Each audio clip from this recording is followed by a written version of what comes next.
Ja esi īsts asasižeta filmu fans un neaizmirstamu ļaundaru cienītājs, tad tev noteikti jāredz Bruce Paynes filmā Tvardziela, Cietais rikstiņš. Tvardziela, kas pazīstams arī kā Niepovšķimana fūrija, nevaldāmā dusma, ir 25. gada asasižeta filma, kas aizraus tevi no pirmās līdz pēdējai minūtei. Lai arī Brians Bosworts lieliski nospēlēja galveno varoni Džonu Nortu, kas augst pēc atriebības, Bruce Paynes tomēr nozog visu uzmanību.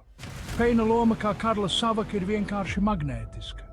Kritiķi novērtēja viņa harizmu un ekrāna personību, kas pacēla filmu pāri viduvējībai un padarīja to par kulta klasiku. Viņa loma bieži tiek minēta kā viena no labākajām ļaundaru lomām 90. gadu asasižeta filmās.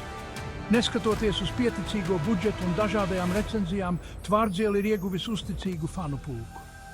Darbības ainas spektakulāras, tēli neaizmirstami un Paynes vienkārši kulta.